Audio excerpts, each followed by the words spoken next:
ಮಾನ್ಯ ಅಧ್ಯಕ್ಷರೇ, ಉಳಿದಂಥದ್ದನ್ನು ಹೇಳಿದ್ದಾರೆ. ಆದರೆ ಬಾಕ್ಸ್ ಸಂಖ್ಯೆ ಐಟಮ್ ನಂಬರ್ 9 ಮತ್ತು ಬಾಕ್ಸ್ ಸಂಖ್ಯೆ ಐಟಮ್ ನಂಬರ್ 10 25-26ನೇ ಸಾಲಿಗೆ ಶಿವಮೊಗ್ಗದ ಕುವೆಂಪು ವಿಶ್ವವಿದ್ಯಾಲಯಕ್ಕೆ ಪಿಂಚಣಿ ಪಾವತಿಗಾಗಿ 15 ಕೋಟಿ, ಮೈಸೂರು ವಿಶ್ವವಿದ್ಯಾನಿಲಯಕ್ಕೆ 25 ಕೋಟಿ, ಧಾರವಾಡಕ್ಕೆ ಪಿಂಚಣಿ 25 ಕೋಟಿ, ಬೆಂಗಳೂರು ವಿಶ್ವವಿದ್ಯಾನಿಲಯಕ್ಕೆ 5 ಕೋಟಿ, ಕಲಬುರಗಿ ವಿಶ್ವವಿದ್ಯಾನಿಲಯಕ್ಕೆ 15 ಕೋಟಿ, ಮಂಗಳೂರಿಗೆ 15 ಕೋಟಿ, ಶಿವಮೊಗ್ಗದ ಕುವೆಂಪು ವಿಶ್ವವಿದ್ಯಾನಿಲಯಕ್ಕೆ 15 ಕೋಟಿ.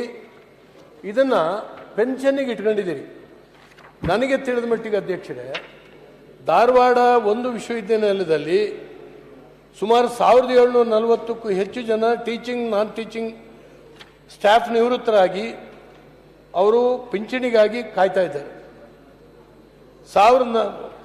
ಹಾಗಾಗಿ 155ರಿಂದ 160 ಕೋಟಿ ರೂಪಾಯಿ ಅವರು ಪೆನ್ಷನ್ನಿಗೆ ತೆಗೆದಿಡಬೇಕಾಗಿದೆ.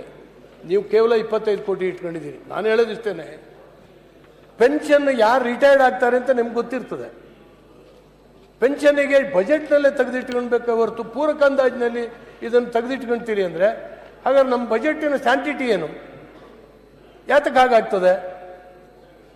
ಈ ಮಧ್ಯದಲ್ಲಿ ತರುವಂಥದ್ದು ಈಗ ಅಚಾನಕ್ ಏನೋ ನೀವು ಓದಿದ್ರಿ, ಅಚಾನಕ್ ಬರುತ್ತೆ ಕೆಲವು ಖರ್ಚುಗಳು, ಸಹಜವಾಗಿ ಅದನ್ನು ಮಾಡಬೇಕಾಗ್ತದೆ.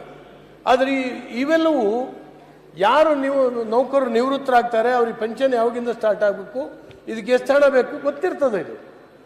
ಇದನ್ನು ಆ ಬಜೆಟ್ನಲ್ಲೇ ಮೇನ್ ಬಜೆಟ್ನಲ್ಲಿ ತರಲಿಕ್ಕೆ ಯಾಕಾಗೋದಿಲ್ಲ, ಈಗ ಯಾಕೆ ತಂದ್ರಿ ಅಂತ. ಸಭಾಧ್ಯಕ್ಷರೇ, ತಮಗೂ ವಿಷಯ ಗೊತ್ತಿದೆ, ಮಾನ್ಯ ಹಿರಿಯ ಸದಸ್ಯರಿಗೂ. ಈ ಪಿಂಚಣಿ ಎಲ್ಲ ಅವರು ವಿಶ್ವವಿದ್ಯಾಲಯದವರೇ ಪಾವತಿ ಮಾಡಬೇಕು, ಇರೋದು ಕಾನೂನು. ಆದರೆ ಈ ವಿಶ್ವವಿದ್ಯಾಲಯಗಳು ದುರ್ನಿರ್ವಹಣೆಯಿಂದ ಮತ್ತು ನಿಯಮ ಉಲ್ಲಂಘನೆ ಮಾಡಿ ನೇಮಕಾತಿಗಳು ಮಾಡಿಕೊಂಡಿರೋದ್ರಿಂದ, ಹಣಕಾಸು ಇಲಾಖೆಯ ಸಹಮತಿ ಇಲ್ಲದೆ, ಸರ್ಕಾರದ ಸಹಮತಿ ಇಲ್ಲದೆ ನೇಮಕಾತಿಗಳು ಮಾಡಿಕೊಂಡಿರೋದ್ರಿಂದ ಇದು ಸುಮಾರು ವರ್ಷಗಳಲ್ಲಿ ಇದು ನಡೆದಿದೆ. ನಾನು ಯಾರ ಒಬ್ಬರ ಮೇಲೆ ಇದು ನಾನು ಬೆರಳು ತೋರಿಸ್ತಾ ಇಲ್ಲ, ಆದರೆ ನಿರ್ವಹಣೆ ಬಹಳ ಹಳಿ ತಪ್ಪಿದೆ. ಹಂಗಾಗಿ ಈಗ ಸರ್ಕಾರ ಅವರಿಗೆ ಪಿಂಚಣಿ ಪಾವತಿ ಮಾಡುವಂತ ಅನಿವಾರ್ಯತೆ ಪರಿಸ್ಥಿತಿಗೆ ಬಂದಿದ್ದೇವೆ. ಇದು ಇರೋದ ಪ್ರಕಾರ ವಿಶ್ವವಿದ್ಯಾಲಯದವರೇ ಮಾಡಬೇಕು. ಜೊತೆಗೆ ಏನಾಯಿತು, ಮನಸ್ಸೋ ಇಚ್ಛೆ ಅಂತ ಹೇಳಿದ್ರೆ ಕೆಲವರಿಗೆ ಸಿಟ್ಟು ಬರುತ್ತೆ. ಆದರೆ ಸರಿಯಾಗಿ ಆಲೋಚನೆ ಮಾಡದೆ ಆ ಹಳೆ ವಿಶ್ವವಿದ್ಯಾಲಯಗಳನ್ನು ವಿಭಾಜನೆ ಮಾಡಿ ಹೊಸ ವಿಶ್ವವಿದ್ಯಾಲಯಗಳನ್ನು ಮಾಡಿ ಕೆಲವು ವಿಶ್ವವಿದ್ಯಾಲಯಗಳಿಗೆ ಪಿಂಚಣಿಯ ಭಾರ ಹೆಚ್ಚಾಗಿದೆ. ಕೆಲವು ವಿಶ್ವವಿದ್ಯಾಲಯಗಳಿಗೆ ಪಿಂಚಣಿಯ ಭಾರ ಹೆಚ್ಚಾಗಿದೆ. ನಾನು ಡೀಟೇಲ್ಗೆ ಹೋಗೋದಿಲ್ಲ, ಈಗ ಅದನ್ನ ಎಕ್ಸ್ಪ್ಲೈನ್ ಮಾಡಬಹುದು, but I will not get into the explanation. ಈ ಒಂದು ಸಮಸ್ಯೆ, ಒಂದು ಓವರ್ ದ ಇಯರ್ಸ್ ನಿರ್ವಹಣೆ ಸರಿ ಇಲ್ಲ, ತಪ್ಪುಗಳಾಗಿದ್ದಾವೆ. ಎರಡನೇದು, ವಿಭಜನೆ ಆದಾಗ ಕೆಲವು ವಿಶ್ವವಿದ್ಯಾಲಯಗಳಿಗೆ ಪಿಂಚಣಿಯ ಹೊರೆ ಹೆಚ್ಚಾಗಿದೆ. ಇದಕ್ಕೆ ಈಗ ಸರ್ಕಾರ ಎಲ್ಲರ ಒತ್ತಡಕ್ಕೆ ಮಣಿದು ಸರ್ಕಾರ ಮಧ್ಯಪ್ರವೇಶ ಮಾಡಿ ಆ ಕಾಲದಿಂದ ಕಾಲಕ್ಕೆ ಈ ರೀತಿಯಾಗಿ ಹೆಚ್ಚುವರಿ ಮೊತ್ತವನ್ನು ನಾವು ಕೊಡುವಂತಹದ್ದು ಮಾಡ್ತಾ ಇದ್ದೇವೆ. ಸಭಾಧ್ಯಕ್ಷರೇ, ಈಗ 130 ಕೋಟಿ ಬೇಕು, ನೀವು 25 ಕೋಟಿ ಒದಗಿಸ್ತಾ ಇದ್ದೀರಿ. ಹಾಗಾದ್ರೆ ಉಳಿದಂಥವರಿಗೆ ಪೆನ್ಷನ್ ಏನಾಗುತ್ತೆ ಹೇಳಿ? ಯಾಕಂದ್ರೆ ಇವ್ರನ್ನ ಅಪಾಯಿಂಟ್ಮೆಂಟ್ ಮಾಡಿದಾಗಲೇ ಸರ್ಕಾರಗಳು ನಿರ್ಬಂಧ, ನಿಮ್ಮ ಸರ್ಕಾರ ನಮ್ಮ ಸರ್ಕಾರ ಅಂತ ಹೇಳಲ್ಲ, ನಿರ್ಬಂಧ ಹಾಕ್ಬೇಕು. ಪೆನ್ಷನ್ ಬಂದಾಗ ಅವ್ರು ಕುತ್ತಿಗೆ ಹಿಡಿದ್ರೆ ಯಾರು ಜವಾಬ್ದಾರರು? ಅವ್ರ ಪರಿಸ್ಥಿತಿ ಏನು, ಅವ್ರ ಕುಟುಂಬಗಳ ಪರಿಸ್ಥಿತಿ ಏನು? ಈಗ 130 ಕೋಟಿ ಧಾರವಾಡ ವಿಶ್ವವಿದ್ಯಾನಿಲಯಕ್ಕೆ ಒಂದಕ್ಕೆ ಬೇಕಾಗಿದೆ ಅಧ್ಯಕ್ಷರೇ.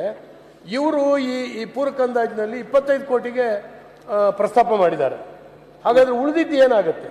ಉಳಿದವರಿಗೆ ಏನು ಕೊಡೋದಿಲ್ವೋ, ಕೊಡ್ತಿರೋ? ಸ್ಪಷ್ಟವಾಗಿ ಅದಕ್ಕೆ ವಿವರಣೆ ಕೊಟ್ಟಿದ್ದಾರೆ. ಅಲ್ಲಿ ಆ ಯೂನಿವರ್ಸಿಟಿ ಅವರದನ್ನು ಮ್ಯಾನೇಜ್ಮೆಂಟ್ ಮಾಡಬೇಕು. ನಮ್ಮ ಮಂಗಳೂರು ವಿಶ್ವವಿದ್ಯಾಲಯ ಏನಾಗಿತ್ತು, ಇಂದಿನ ವಯಸ್ಸಂತ ವಿ ಸಿ ಅವರು ಅಲ್ಲಿ ಪೆನ್ಷನ್ ದುಡ್ಡನ್ನು ತೆಗೆದು ಆ ಬಿಲ್ಡಿಂಗ್ ಕಟ್ಟಿದ ಆಂಧ್ರ ಕಾಂಟ್ರಾಕ್ಟ್ ಕೊಟ್ಟು ಅವನ ಅರ್ಥ ತಗೊಂಡು ಈ ಪೆನ್ಷನ್ ದುಡ್ಡು ತಗೊಂಡು ಹೋಗಿದ್ದಾನೆ. ಇವರಿಗೆ ಇಲ್ಲಿ ಪೆನ್ಷನ್ಗೆ ದುಡ್ಡಿಲ್ಲ. ಇದನ್ನು ಹೇಳಿ ಈಗ ಸರ್ಕಾರ ಅವರಿಗೆ ಸಹಾಯಕ್ಕೆ ಬರ್ತಾ ಇದೆ ವಿಚಾರಕ್ಕೆ. ಅದಕ್ಕೆ ಬಹಳ ಸ್ಪಷ್ಟವಾಗಿ ಹೇಳಿದೆ, ಬೇರೆ ಬೇರೆ ಇದೇ ರೀತಿ ಆಗಿದೆ. ಅಧ್ಯಕ್ಷರೇ, ಅವರು ಕೇಳಿದ ಪ್ರಶ್ನೆಗೆ ಇದು ಒಂದು ಟ್ರಾಂಚ್ ಅನ್ನ ನಾವು ಕೊಡ್ತಾ ಇದ್ದೇವೆ. ಇದನ್ನ ತಗೊಂಡು ಅವರು ಫೈನಾನ್ಷಿಯಲ್ ಮ್ಯಾನೇಜ್ಮೆಂಟ್ ಪ್ಲಾನ್ ಅನ್ನ ವರ್ಕೌಟ್ ಮಾಡಿ ವಿಶ್ವವಿದ್ಯಾಲಯದವರು ವಾಪಸ್ ನಮ್ಮ ಹತ್ರ ಬರಬೇಕು ಸರ್ಕಾರಕ್ಕೆ. ಅವರ ಫೈನಾನ್ಷಿಯಲ್ ಮ್ಯಾನೇಜ್ಮೆಂಟ್ ಪ್ಲಾನ್ ಅನ್ನ ನೋಡಿ ಮುಂದಿನ ತೀರ್ಮಾನವನ್ನು ಸರ್ಕಾರ ತೆಗೆದುಕೊಳ್ಳುತ್ತೆ. ತಮಗೂ ಗೊತ್ತಿದೆ ಎಲ್ಲ ನಾವು ಕೊಡ್ತೀವಿ ಅಂತ ಹೇಳಿದ್ರೆ ಇನ್ನೂ ಏನೇನ್ ಮಾಡ್ತಾರೆ ಅವರು ನಿಮ್ಗೆ ಗೊತ್ತಿದೆ. ಈಗ ಇಲ್ಲೆಲ್ಲ ನಾವು ಓಪನ್ ಮಾತಾಡ್ಲಿಕ್ಕೆ ಹೋದ್ರೆ ಸುಮ್ಮನೆ ಎಲ್ಲ ನಮ್ಮ ಮೇಲೆ ಸಿಟ್ಟಾಗ್ತಾರೆ ಸತ್ಯ ಹೇಳಿದ್ರೆ. ಆದ್ರೆ ಸರ್ಕಾರ ಅವರಿಗೆ ಸಹಾನುಭೂತಿಯಿಂದ ಈಗ ನಾವು ಒಂದು ಗಡಿಯನ್ನ ಮೀರಿ ಅವರ ಸಹಾಯಕ್ಕೆ ಬಂದಿದ್ದೇವೆ. ಹಾಗೂ ಇನ್ನೂ ಬಾಕಿ ಇದೆ, ಒಪ್ತೇವೆ. ಅದು ವಿಶ್ವವಿದ್ಯಾಲಯದ್ದು ಜವಾಬ್ದಾರಿ ಇದೆ. ಈ ಒಂದು ಸಹಾಯಧನದಿಂದ ಅವರು ಸ್ವಲ್ಪ ವರ್ಕೌಟ್ ಮಾಡಿ ಮತ್ತೆ ನಾವು FD ಅವರ ಹತ್ರ ಕೂತ್ಕೊಂಡು ಒಂದು ಸೊಲ್ಯೂಷನ್ ಅನ್ನ ಮುಂದಿಂದು ಹುಡುಕ್ತೇವೆ.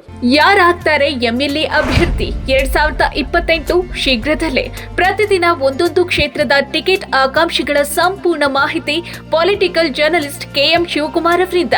ಕರ್ನಾಟಕದ ನಂಬರ್ 1 ಡಿಜಿಟಲ್ ಮೀಡಿಯಾ ನಿಮ್ಮ ನೆಚ್ಚಿನ ಕರ್ನಾಟಕ ಟಿವಿಯಲ್ಲಿ ಮಾತ್ರ.